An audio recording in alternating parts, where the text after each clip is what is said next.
Umnyango wezemfundo waZulu-Natal usegcina umxoshile umculo kaMaskandi Eskoleni. Ngubingelele phongamukele kule emakhaya kwesimanzonzo ukuthulela khona indawo zaMaskandi ezihlabahlosile nefika ngesikhathi. Mbule emakhaya ke sekumlando ngempela ukuthi umculo kaMaskandi aphinda begida ngoma ushilizi usegcina exoshiwe esikoleni. Ngizokhumbula ukuthi lo mculo lo uke waba umculo lapha ehambisana khona nefezi emnyama bebiza noshilizi nendiya. Ube sesuka lapho begida ngoma wagidela uDSD ukhangelana. Uthe mayisuka lapho futhi waphinde wagidela yena Igcokama. Kanti uzokhumbula ngempela ukuthi wagidela lona ibhova umgqumeni. Khona manjalo kulonyaka ubesesho ngempela ushilizi uthi uyabona ukuthi uMaskandi sumehlule awumyisi phambili. Uthe ubesethatha isona ke manje isinqumo sokuthi uzobuyela esikoleni. Ushilizi wayeka esikoleni ngeminyaka yo-1990s. Ubesebuyela grade 11 noma standard 9.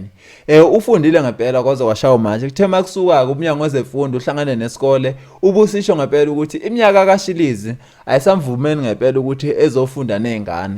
Uthe kodwa ikhona ezinye indlela ukuthi uShilizi angafunda ngazo ukuthi efunde noma esekhaya noma efunde esikoleni sabantu abadala. Ushilo ngempela umnyango ukuthi kumele uShilizi adirejiste noma asule emabhukwini alesi sikole ngoba ngempela iminyaka yakhe isihambile. Ebuzwa ke iphephandaba yena uShilizi ushilo ngempela ukuthi uzizwa ngempela ephelela umdlandla wokufunda uma ukuthi umnyango usumkhipha kanje esikoleni ngokuthi usemdala. Abantu abaningi bayibuzile ngempela ukuthi sokushiwo sochaza ukuthini uma kuthiwa imfundo ayikhulelwa. Uma ukuthi futhi uzothi masuye esikoleni nje ukukhishwa ngempela thi usumdala usakwazi nokufunda nezingane. Bukele emakhaya ke izona indaba engithe ngaphathela zona ngempela njengoba abantu abaningi beshaqekile ngalolu daba ukuthi ekhishe uShilizi esikoleni ngothiwa ahamba ayifundela yena ngokuyimele o afunde ehlezi ekhaya. Bukele emakhaya ke akehlangane futhi ngokuzayo akehlangane lapha e-comment section siza ukuthi wena ulibona kanjani lolu daba. Kumele ngempela uShilizi axoxe esikoleni